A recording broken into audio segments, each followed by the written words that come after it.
I'm really excited for a weekend getaway, but did you really have to get an Airbnb here? Yeah, you're always watching those paranormal shows, so I thought it might be fun to, live it.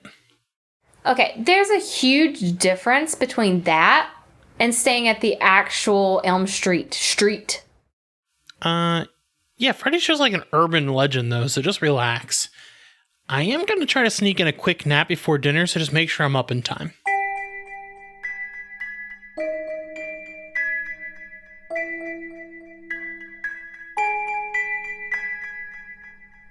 Welcome to Gatecrashers. Today's guest is Fred Krueger. Thanks for having me. Big fan of your work. Well, Fred, thanks. So, on this show, we're hard-hitting journalists, so I have to ask you our big question. What's your favorite sandwich? A knuckle sandwich. A what? I'll show you. Get up! Ooh. I had the craziest nightmare. You really took a nap to make I had a nightmare on Elm Street joke. No, really. Look at my chest. Oh, that's a lot of blood. Yeah. I don't think I want a sandwich for dinner tonight.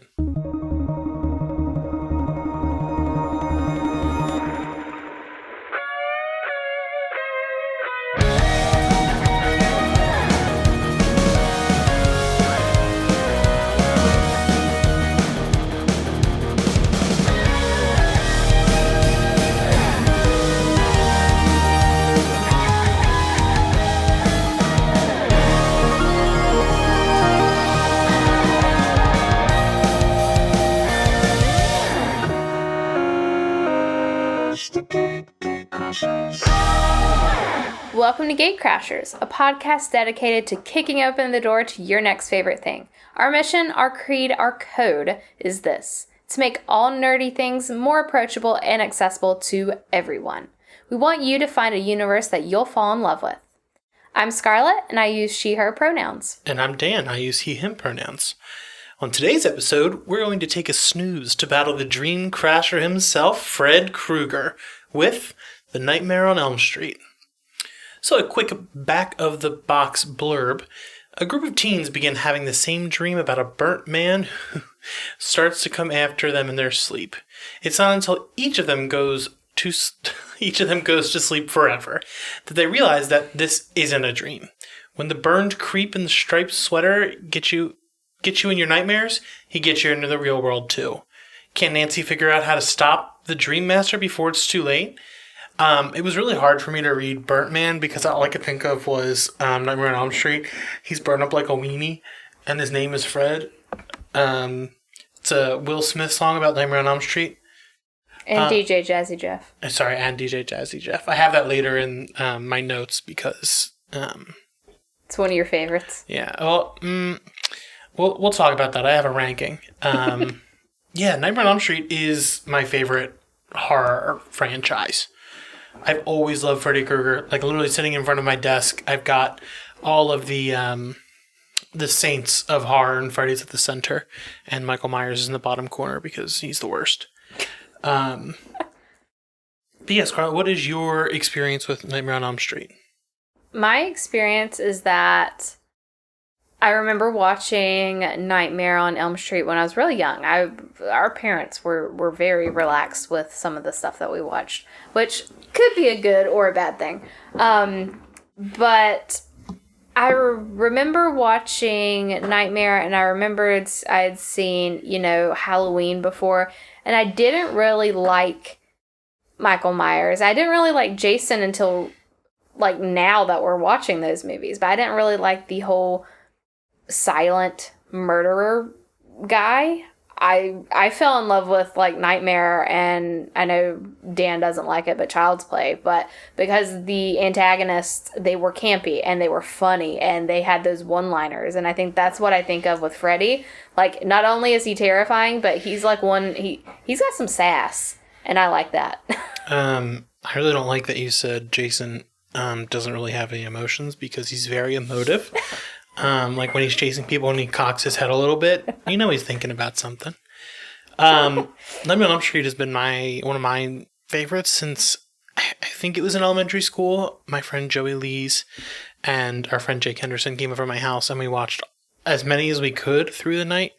And ever since then, I've just been obsessed.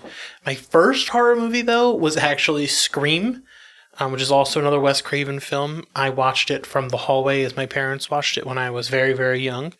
I watched from the hallway so they wouldn't know I was there. But for horror, for films, it's always like my biggest genre.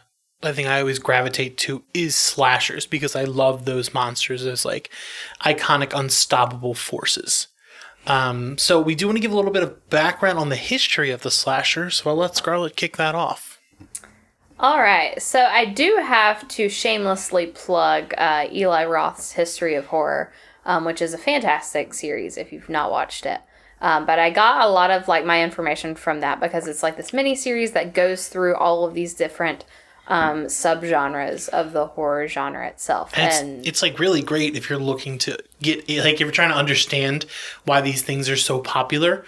It does a really, really good breakdown of all of it with a bunch of famous directors, actors, but not just that. A lot of people from academia, which really made me excited to like see actual like people who write papers and books on this. Like there's like film and horror historians in the show. But they have like 2 specific episodes that are directly geared towards the slasher genre. So there's 2 big ideas within horror films that we need to kind of like throw out the window. So the first one is that all horror films are slasher films. That's not true. That's completely wrong. And there's this idea that all horror films are misogynistic and the only people who watch them are men. That is a big stereotype, and I feel like if there's any other, female listeners out there, you might have experienced this before, where it's like, you can't like horror, you're a girl. Because I've experienced that before when I tell people, I enjoy horror movies and I like that. They're like, what? That's cool. It's like the same thing when you tell a guy, like, hey, I'm a girl and I play video games. Same thing. Same kind of response. So it's things that we kind of need to get rid of. And it's this genre of horror films and gearing into like slasher films. It's been vilified. It's been the bad guy since the very beginning, the beginning of its inception.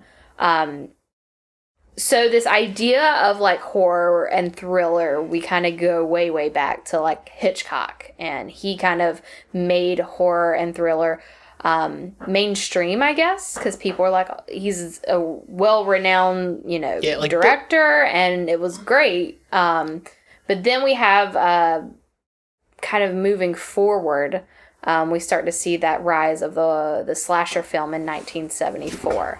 Do you have something you wanted to interject? Yeah, no, I just wanted to say, like, there was always horror, like, killers and monsters, like Frankenstein, Dracula, all those things before that point, like, in fiction, but, like, Hitchcock really brought the idea away from monsters and more to, like, the killer. Well, the thing with Hitchcock is that he really focused on cinematography. And he made the audience say, like, watch it for cinema and watch it as a film instead of it's a thriller, it's a horror movie. No, it's a film, it's cinema. That was his big thing he tried to push, was like, don't worry about the genre or what it is. Just watch it and enjoy it for the film that it is. Good at movies, garbage human being. So we see the slasher films start to rise, the slasher genre rise in 1974 with Black Christmas. It is the precursor and like the grandfather to like the slasher films. And the slasher film, I think everybody really thinks to as being the first was Halloween, directed by John Carpenter, who, another shameless plug, I got to make laugh. And I made his day at a convention, and that I will always have that in my memory. He stopped the panel to make you stand up. How many people can say that? Yeah, John Carpenter, director of Halloween, talked to me, and it's fantastic. Yeah, I fully understand that Halloween is like the big one, like the first slasher, but I just a lot of people, the thing about Halloween is that even non-horror fans watch it. Like, even non-horror fans Michael's know boring. of it. He just kind of he's a stalker. That's all he is. He just follows you. There's like nothing. There's nothing that pops about him. The dude wears a William Shatner mask. He can't be that scary. But it is the first film that created the final girl trope. Right, and this final girl trope is the idea, like a trope that we see in all horror films, that there is this female, most of the times she is a virgin, who is the last girl. She is the last one to survive and really, in a sense, lose her innocence. We think of virginity as innocence and purity, and she is the last one who loses that as she kind of goes through this hellscape of trying to escape the villain, the horror figure. And then at the end, hopefully, a good majority of the time is the one to take her revenge and take all of her aggression and her anger out on the villain by killing him. There was a quote Eli Roth had said in the documentary where he says, horror films and slasher films, they've always gotten a bad rap. And a lot of critics never really hold them up to high regards. And he said that blood stains your eyes. So kind of once you see that initial kill, a lot of critics can't get past that. So they only see it for the horror and the graphic nature that it is. And we kind of start to see this rise of the terminology horror porn. And it was definitely big during the 80s where a lot of people started pushing back against all of these horror films that were coming out. Sleepaway Camp, My Bloody Valentine, Prom Night, what's a few others? Slumber Party Murders, Slumber Party Killers. Female director for that one. The Friday the 13th, Halloween, all of these films, there was just so much oversaturation coming out, and it really took the heat from a lot of critics, and the large population were kind of shutting it out. And it's like they missed all these really beautiful themes, like Texas Chainsaw Massacre is really just about family, just kind of like the Fast and the Furious saga. Texas Chainsaw Massacre goes even deeper because it's talking about, we could have a whole analysis of that one. Well, it talks, it's driven by Vietnam, but it's also got, these... Red, white, blue. All right, CCR. No, that's actually just the soundtrack to Vietnam. I don't know who CCR is. I just know that anytime Vietnam is showed, that's what's playing. But there's also you had a fun fact on here about that New York Times poll in the 80s that it was 45% of audiences were adolescent and 55% of them were women. So it's never just been a guy's game. It's not. It's just how it's been depicted in the public. Right. And a lot of this whole, what's the word? This whole fallacy of horror films are misogynistic. They might come off as that, but who is the one that survives? Who are the smart people? It's usually the women, the final girls. It's really celebrating a female character. And I've never seen horror films as being misogynistic. I've seen them as a way to draw attention to certain things, or to amplify other voices that might need to be amplified in a certain way. Yeah, I think we talked about it. I talked about it at length in the last episode about how the zombie was you see more of it in times of strife, and the slasher was during some of the worst times ever, because the Reagan era. Honestly, the biggest monster of all time, Ronald Reagan. It's just it's a reflection of the world around it, and these killers are just those things you can't stop. And like I said, there was such an oversaturation of all of these films that it really wasn't until 1984, when Nightmare on Elm Street, the first one, was released, that we saw this resurgence in slasher films. Before then, it started losing steam because there was just so many coming out, and it was being crucified by the media and critics. And it's not until we start seeing not until Nightmare comes out that we start to see this kind of refresh on this series, on the genre. I will go so far to say that Les Craven rebirthed gave it new life And then he killed it, like, with Scream. Like, the writer did all this stuff, but Wes Craven made a satire of the slasher genre, pointed out all of its flaws, all of its tropes and things like that, and flipped it on its head with Scream, which is an incredible movie, which is a satire of the genre, and then that created the parody series Scary Movie, which is wild that all of that happened, and that's just where slashers kind of stopped, because after the 90s, you have like a post 9/11 America where horror became obsessed with torture, and as it said, it's a reflection of the world around it. Yeah, and just the... it's so funny that Eli Roth runs this really great series, and I cannot... He's not a bad director, I just can't stand him as a director because it's just that torture stuff. Like Hostel and those type of things have never done anything for me, just because there's no, like Saw 1, great. The rest of them, please, I never want to watch them again. There's no, like, substance. Yeah, like, it's just nothing... kind of, like, in your face, like, this is the graphic nature. Yeah, it's just killing to kill. So, some of the major themes in Friday, and I've got Friday on the mind because we've been watching all that, and we may be going to visit Camp Crystal Lake, which I've wanted to do for my whole life. Whoop whoop. Some of the themes of Nightmare on Elm Street, distinctly I do want to talk about 1, 2, and 3, because those are, like, the biggest ones in the series. The first one is about puberty, and Lisa Nancy's going through all of these things, and a lot of the things in the film can be seen as those coming-of-age moments. The second one is about sexuality.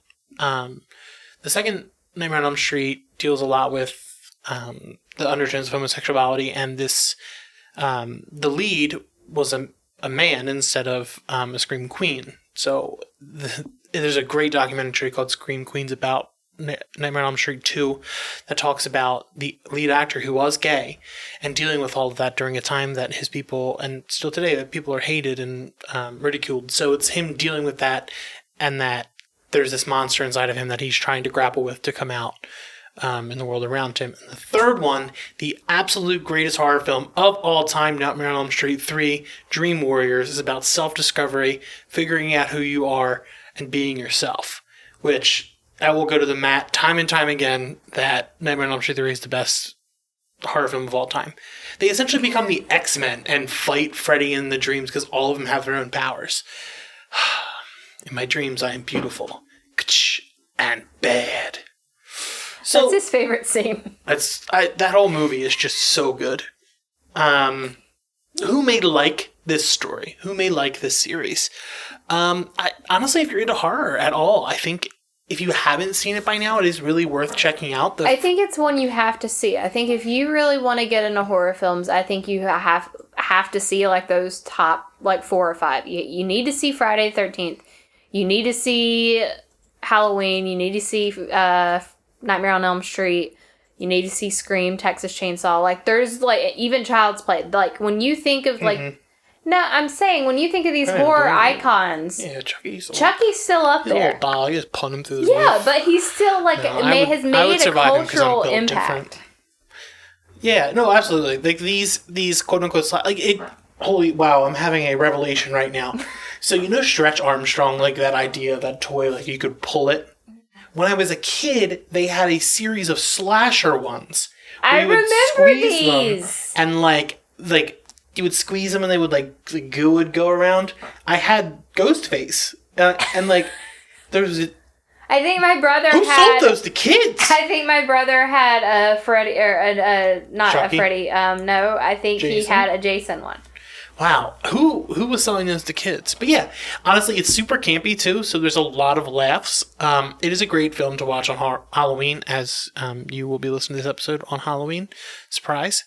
You can pretty much get it anywhere. There's Blu-ray collections. There's streaming. It's on Amazon. It's on... I know Sci-Fi has a full-day marathon on... I do know if they do it on Halloween, but I also think they do it on New Year's now instead of Twilight Zone. Well, I feel like they did it like recently because they were showing 1, 2, and 3 on TV the other day. You can pretty much catch Nightmare on Elm Street any October anywhere. Yeah, we're lucky enough to see it in theaters once, which was cool. I don't know streaming networks. I don't think it's on Netflix. It's not on... Is it on Amazon? Yeah, it's on Amazon. You have to pay for it, though. And it was on Shudder for a while. But Scarlett, do you want to tell us a little bit about who created it? All right. So, as we mentioned earlier, the director is Wes Craven, R.I.P.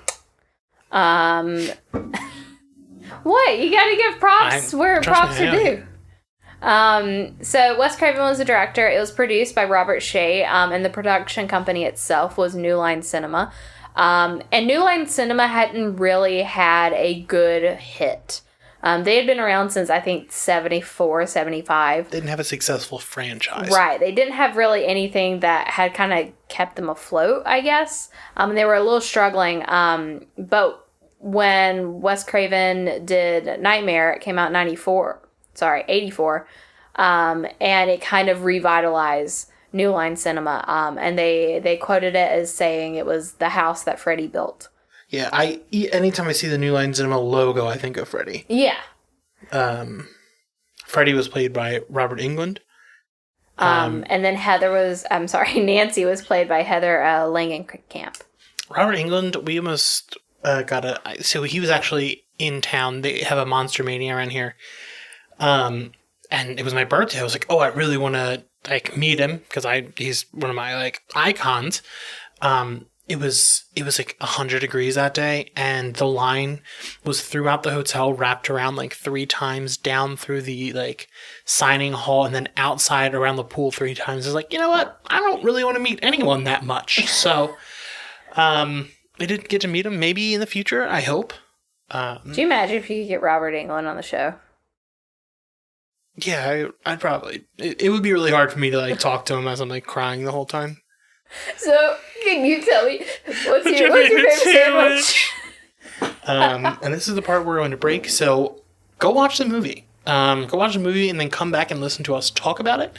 I don't want to give any spoilers, but yeah. So we will see you after the jump.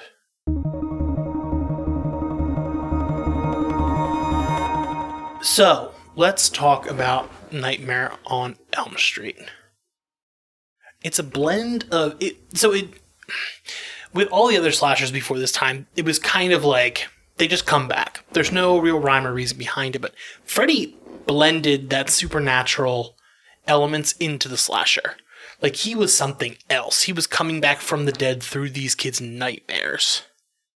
Well, not just that, but he could kill you in your nightmares, and he could do things, and it warped reality, because there's things that happen in Nightmare that you didn't see in Halloween or in Friday the 13th, because it was grounded somewhat in reality.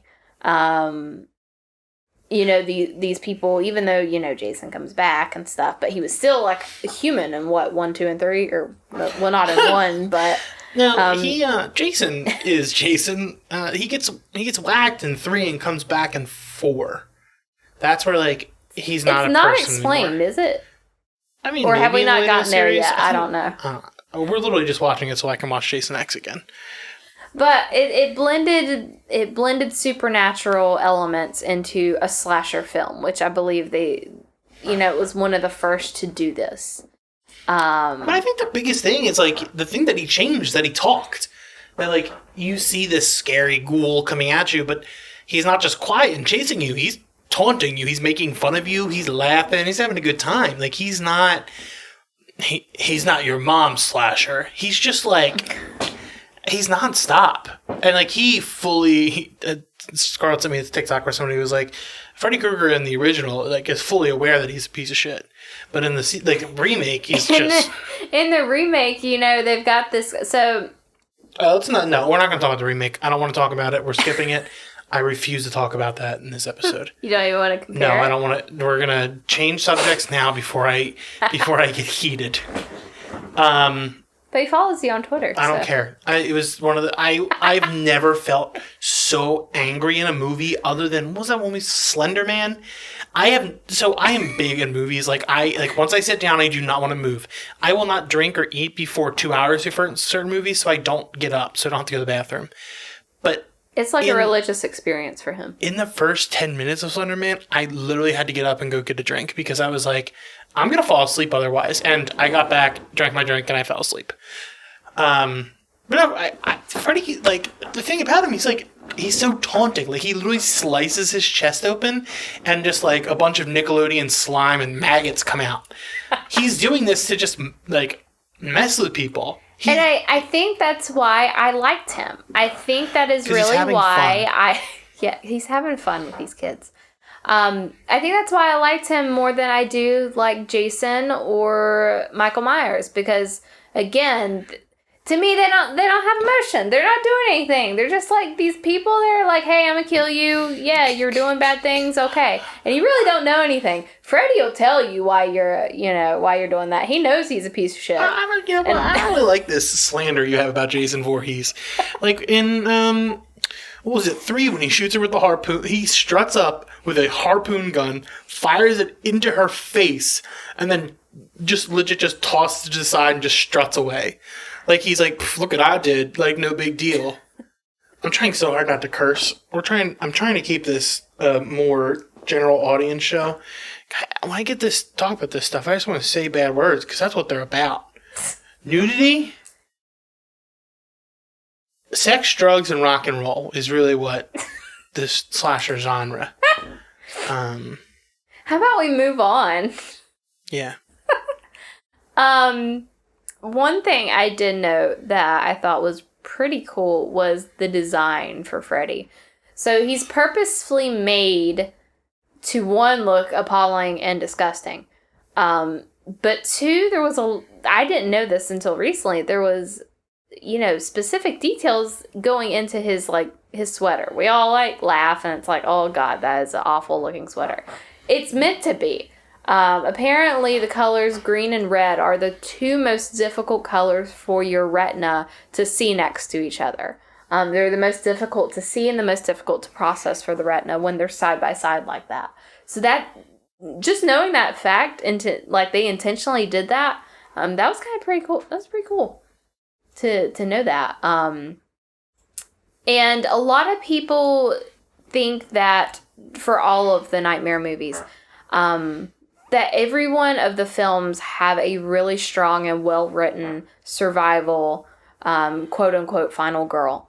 And in the second one, Freddy's Revenge, right? Mm-hmm. Nightmare 2, Freddy's Revenge. We mentioned it. That one had a final boy. And it was the first to do that. And that movie in itself has like a whole different following and a different influence than some of the others have.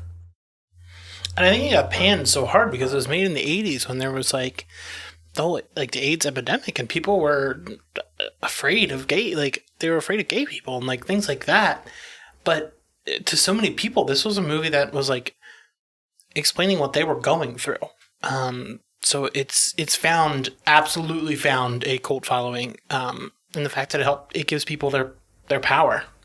Heather Langenkamp, the actress who played Nancy, had said that so many people had come up to her and said the way that she handled, the way that Nancy fought back against Freddy and stood up to him. Freddy's like the boogeyman. And the fact that she was able to stand up to her boogeyman. She was able to take away the power that he had. Really influenced a lot of people. There was even a big response within the gay community that they went and spoke to her and said it helped them, stand up to their bullies or their people that were pushing them down or trying to, gain that confidence that they needed. Her character helped bring that out in them.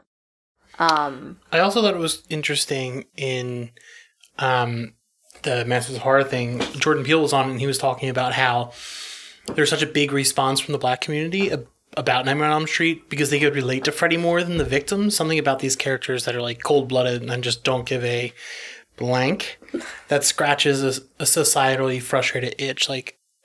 I just thought it was pretty interesting to hear Jordan Peele talk about that. It's on Shudder, so I really do suggest going to watch it. It's also on AMC On Demand. I think they're getting a second season, too. They are. I think it just started a couple weeks ago. But let's talk more about Nancy. Nancy, this is a comment I wrote down specifically because I she's kind of in love with her. She has the bluest eyes I've ever seen. Like, there's a scene in the kitchen where she's talking to her mom towards the beginning, right after Tina dies. And I was just like, whoa. It looks like contacts, but I don't think they were. It's just naturally how her eyes looked. It's a weird thing I noticed. But her mom. So, her mom and her father are absolutely the worst. The whole movie is kind of like breaking free from the chains of suburbia and like that ideal family, because her family's just like straight up broken. Her dad's inept. He's a cop. Her mother is an alcoholic, and she breaks free by destroying the home, therefore destroying Freddy. Like, she's stuck here with these people who don't listen to her, who don't value her opinions or even believe her. Like, after, like, there's proof, like, there's no doubt that there is something happening, and her mom, she's like, Mom, if I sleep, I'm gonna die. You legit saw my arm get sliced open. And her mom's like, no, shh, it's time to go to sleep. Here, take these pills. I question the moms, and the father in this film, in really all horror films, because it seems like the parents are usually the idiots. Which I think that also is a talk about the times, because you're focusing on like the adolescents. But there's a scene where Nancy is she's at a sleep sleepover. What are they called? She's at a sleep. Where her mom legit is like, oh no, I know a sleep doctor, and it's a dream clinic. It's not just like a sleep apnea test. Yeah, her mom knows a doctor that does sleep, like dream. Yeah, he analyzes like the brain waves of like when you go into like REM sleep or something. But she's at this sleep clinic, and she wakes up, her arm is slashed, but out from under the sheets, she pulls his hat. And the mom's like, that's weird. Like, I'm sorry, if my daughter pulled out, like, if she just magically facilitated a hat from nowhere, which I knew, where was she keeping it? Like, the mom would have been like, where's she keeping it? Under her shirt? Like, as I bring her into this sleep dream clinic? No. So I think that's, again, hitting home the point that the parents are complete idiots. I think it's like the parents are who killed Freddy. Like, they're the ones that killed Freddy because he was a child killer. So, like, I think there may be a theme that, like, he has done this, but they just don't care. Like, these kids are getting killed one by one, and they're just like, nah, it's fine, no big deal. Nothing that we did, nothing that we caused. Nancy, the whole time, like, at one point, Tina's boyfriend, who is we guess he's framed for murder, he grabs Nancy as she's walking to school after he's running from the police. And Nancy's dad, like, is following her and using her as bait. And he pulls a gun on the kid, and Nancy steps in front of it. Like, Nancy's like, no, you're not doing that. So even before she's fighting Freddy, she's standing up for people who are being wronged. I'm actually wearing my Nightmare on Elm Street headband right now, it's more subtle than my Jason one, which is just like a Jason mask. This one is the Springwood. I can't look. Springfield? Yeah, Springfield High School. It's a Springfield High School headband that has like a slash across it. And Freddy's actually in the emblem at the center, which I never noticed until right now. The school has one of like the best scenes in all of horror, where Nancy is falling asleep, and the teacher was, what was she in? I'm pulling up her name because she's fantastic and I love her. Yeah, she's in Insidious. She's in Insidious. She played the psychic, Lynn Shay. Lynn Shay is a teacher, and they're learning about Hamlet. I know her from Detroit Rock City. Any fans out there, that movie. Which is also a New Line Cinema movie. Yeah, it didn't make them the big bucks, though. No. My favorite part of the scene is the teachers, like, they're talking about Hamlet, and the kid is giving us colloquy about grave diggers, and the teacher just pat her on the back. It's like, sorry, your friend's dead, but we still going to talk about this. But that whole scene, like, she sees her friend in the hallway, and then in a body bag, and the body bag is gone, and there's just like that blood dragged across the hallway, and then she sees the body bag get dragged away. That's like sticks with you. I like the part with the hall monitor. That one's pretty funny. As she's leaving her class, clearly she's dreaming at this point. She leaves her class, and like the hall monitor is like, "Where's your pass?" And she's like, "Just screw your pass. I've got this body I've got to go follow." And the hall monitor is just wearing Freddy's sweater. And again, that's just that's Freddy messing with him. He's like, "Hey, look what I can do." I wrote that scene actually reminded me of Scream, where Freddy, there's a janitor in Scream at the high school that is in this Freddy sweater, but it's actually Wes Craven.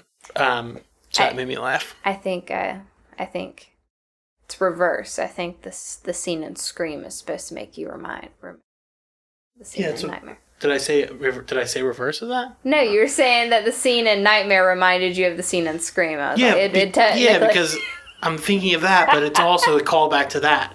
That's a callback, honey. Yeah, I don't want to hear it. That the way she says "screw your pass," and when she's talking to her mom, she's like, "Krueger, Mom, Fred Krueger." Those are some of the lines that, like, just the way she delivers those lines have stuck in my head forever. And she's the only person that figures out, like, to beat Freddy, you just can't be afraid of him. Like, he's feeding on your fear, and she turns his back and she's like, "I'm not afraid of you," and he like vanishes. Maybe. She gets a gray streak in her hair from fighting Freddy, which my note is just the gray streak in Nancy's hair. I just thought I just got to give you that little insider information from the notes that I took. Well, again, I think what the gray streak is hinting back at this idea, like, you can be scared, like, so much that your hair turns white. I think that's calling back to, like, that whole, like, what, it'd be an old wives' tale or something. Yeah, but like also that, the fact that she's growing older, like that, like, even dealing with the puberty thing, like, the gray hair is a symbol of growing old. Mm-hmm. But enough about Nancy. Let's talk about Freddy. Freddy, so every slasher has their weapon. Leatherface has the chainsaw. Jason has his machete.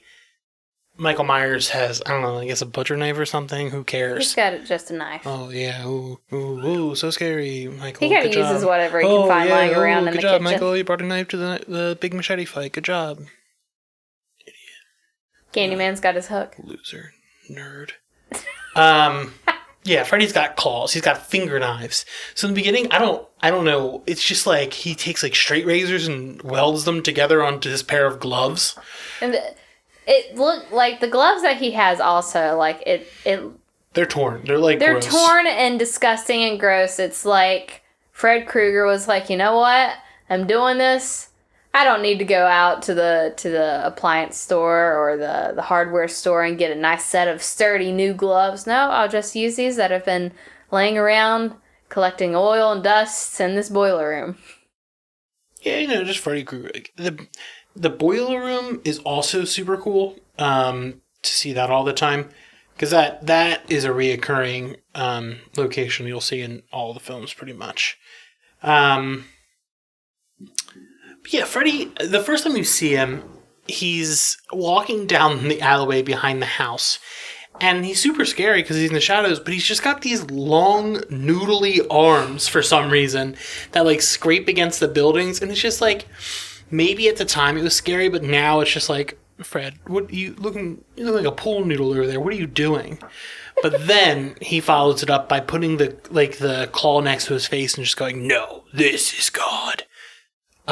Which is awesome because, like, through the beginning of the film, so when Tina wakes up after seeing Fred for the first time, she's got a cross behind her, and the way it's shot is the cross is right over her shoulder, so she's protected. There's this cross over her, and Freddy can't get her because God or whatever. But later, when Nancy's sleeping in that room, she's holding the cross. And that's when you see that iconic scene of Freddy pressing against the wall, like the rubber wall where he's coming through. And then she she like moves the cross and he goes away, but then she puts it on the wall and he can't come back out again. So it's so cool to see all of this stuff and then him deliver the line, no, this is God. Like, there is no God that can stop me. That also, I had seen somebody kind of comment on it tying back into the themes of puberty. It's such a cool practical effect, and I would love to see how they actually filmed that. But it's Freddy above her, and it's pushing through the wall, and it looks like so rubbery, and it looks like not cellophane, but it's fabric. It's I think it's fabric if memory serves me correct. It's a one of those, like, I don't know. I'm not a it's like a fabric that looks like it suctions. A seamstress, a tailor. Yeah, I'm not a tailor or a seamstress. I don't know that stuff. But tying back into the thought of puberty, it's this idea that Freddy is this bad thing. And the sheet in front of him would be something like a, protection for teenagers and, adults. And so I kind of thought that was cool that somebody had drawn that connection or thought that was a connection tying into this themes of puberty. Because, again, Nancy is our final girl, and she is supposed to be this idea of innocence and purity, and we tie that with virginity. So I thought that was kind of cool. Point that out. Freddy, I think we need to talk about, Freddy's just a really horny character, just in general. Does a lot of tongue stuff. He makes a lot of, anyway, he's just horny. And you see this in the film through his phone etiquette. If you've ever heard the song by Soulja Boy, Kiss Me Through the Phone, Freddy takes that to a whole new level. When Nancy picks up the phone to call her boyfriend, instead of hearing her boyfriend, she hears Freddy say, "I'm your boyfriend now, Nancy." And his tongue wiggles out through the phone. And it's just may have been scary then, now it's just horny. It's just who he is. He's just there's something special about Freddy. He's just wild. When Tina is running away from him, he could kill her at any point, but he stands there and he goes, "Look what I can do," and slices off his fingers, and there's blood oozing out, and he's just "Woo, look at that." It's not even blood, it looks like it's green. Yeah, he's full of Nickelodeon slime. The funniest thing I think is also whenever he's running after Tina, he's just waving his arms. Yeah, he's having fun. He's "I'm gonna get you." He's having a good night. He's just having a good time. Which I respect that. I respect somebody who enjoys their job. It's his profession. He loves his profession. There's also this movie has a lot of iconic scenes like that, the being sucked into the bed and the blood coming out, which is so much more gratifying to watch nowadays. Yeah. The bathtub scene, which Nancy's in the tub and her legs are spread and the claw comes up between them out of the water like Jaws. And it's just one of those scenes you've seen every clip show. It is one of the coolest framing shots I think ever. But I think that "This Is God" line is probably my favorite. So it's between that, the door in Texas Chainsaw where he bashes the door and grabs her and pulls her in. I'm trying to think of some other ones. Some other iconic horror frames that I love. It's fine, we'll figure it out later. But yeah, I also, something that is personal to me, as you may know, I truly love Spider-Man 1 with Willem Dafoe and Sam Raimi. I love Sam Raimi. I've always loved the Evil Deads and things like that. And Sam Raimi and Wes Craven had this fun little game where they would throw each other's movies into their newest movie as kind of a fun way of being oh, mine's better than yours. Yours is just something in my movie. It's in Scream. It's in Nightmare on Elm Street. It's in Evil Dead 2. There's a poster for The Hills Have Eyes because there was a Jaws poster ripped in The Hills Have Eyes to say that Wes Craven's movie was scarier than his. So Sam Raimi did it as a joke to Wes Craven, and Wes Craven's like, let's do this. And they just kept going back and forth and doing it. And then after Wes Craven... Did you just say Jaws? Yeah, Jaws is in... There's a Jaws poster in The Hills Have Eyes. It's ripped in one of the trailers. So that was Wes Craven saying to Steven Spielberg that I'm better than you. I thought you were saying Sam Raimi.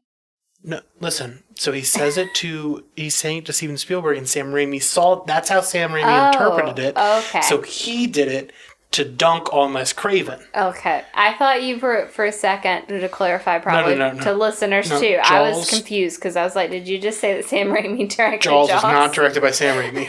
Okay, because I was so confused. Because the camera would be the shark, and it would just like swirl towards the boat all the time. And it would be going like super high speed. Yeah, yeah. But after Wes Craven died, Sam Raimi put, I cannot remember what movie he mentioned, maybe it was Scream, in the Evil Dead television show, because he was like, I wanted to give him like one last goodbye, which was really nice. Oh, they were friends.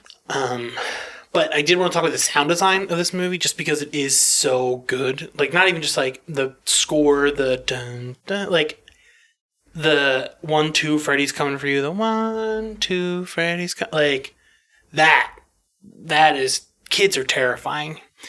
I think I talked to this in the last episode. Kids are terrifying, and their hands are always sticky. So, like, keep them as far away from any horror movie ever, because they're scarier than anything else. Them and old people. I don't really care for either of them. So. Well, I feel like kids and old people are the most terrifying you're just still mad about what's that movie that is hilarious? It's The Visit. The Visit. It is so funny. When the grandma's running after her naked, it's hilarious. But that is not okay. You cannot tell me you will not be terrified if you saw some old woman running after you naked. I would be scared. Or trying to chase you underneath the house. Well, I'm gonna get you. I could probably handle it. I'll be honest with you. I don't know. There's just something about kids and old people in horror films that I don't mess with. I think kids in general. But talking about sound design, I know Scarlett mentioned it earlier, but I do want to give you a definite ranking of Freddy Krueger songs.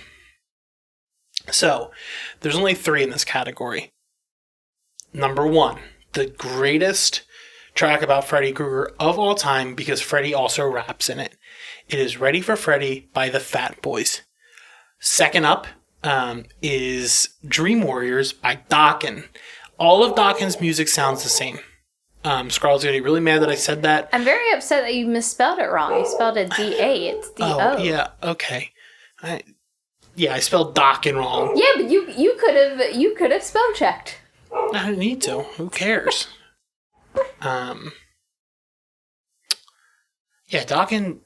Dokken, Dream Warriors is a great song, but it also sounds like all their other songs. Dokken is a fantastic band if you love the 1980s hair bands if you like and hair one metal. sound. That is my music. That is the music I grew up with. Dokken, you got Into the Fire, you got Dream Warriors. You got your Dokken. And then 3, I hate to put it last, but Ready for Freddy beats it out, and Dream Warriors is awesome. Nightmare on My Street by the French. The Fat Boys. The Fresh Prince. No. Oh, the Ready for Freddy, Nightmare on My Street. Fresh Prince. I put them out of order. And Fresh DJ Prince Jazzy and DJ Jeff. Jazzy Jeff. That song is also very funny. Because, so that's your ranking? Yeah, no, that's the definite ranking. Oh, well, I rank them in reverse. Well, that's wrong. That's not the definite ranking. I'd put the Fat Boys. As the expert on Nightmare on Elm Street related music, that is the ranking. I think there are maybe 1 or 2 more, but they don't matter. They don't make the list. They're out. This is like TRL, but with only songs relating to Freddy Krueger. What does he say? Yo, listen to this. I'm gonna bust a rhyme. I thought he was saying Busta Rhymes, as in like Busta Rhymes was in the music video and the song, and I was like, what? Fred Krueger, the myth of Fred Krueger, the man. So, Scarlett, do you have any horror movies you want to suggest to our listeners to watch tonight, or whenever they're listening to this? Horror movies in general? Yeah. What's your favorite? What's your go-to suggestion? So this is going to be this is a deep cut, probably. no pun intended. Just remember who's paying for dinner, so it's better be a good answer. So, my all-time favorite horror movie is, I believe it is 1932, Todd Browning's Freaks. That happens to be one of my favorite horror movies. Looking back on it today, it's not, like, you can tell, like, it was scary for that time, but still there's something about it that is unsettling. Todd Browning, if you don't know, he's the director. He did Dracula. I believe those two movies came out right after each other. But Dracula with his armadillos. Freaks is about a circus. It's about a freak show. And there's actual, people from roadside circuses, and that was their profession. And so these aren't all just actors. These are people that were from these freak shows that are in the film. And it's really weird. There's this one character, and she's like the, antagonist. And there's just this kind of rallying cry that these freaks, kind of rally together, and kind of go against her. Trying not to give too much away. But it's definitely one I would suggest seeing. It is in black and white. It's not that long, but it's one that's really stuck with me. Just the way that the camera shot, just the way that some of the characters, you can sympathize with some of these characters. And by the end, you're just rooting for them to go, like, all out and take out this chick. Because she's the worst. But that's definitely one, I think, if you really like the horror genre and you like looking at different things, that's a deep cut, a deep dive. Go check out Todd Browning's 1932 movie Freaks. Scarlett, what's mine? What's going to be my suggestion?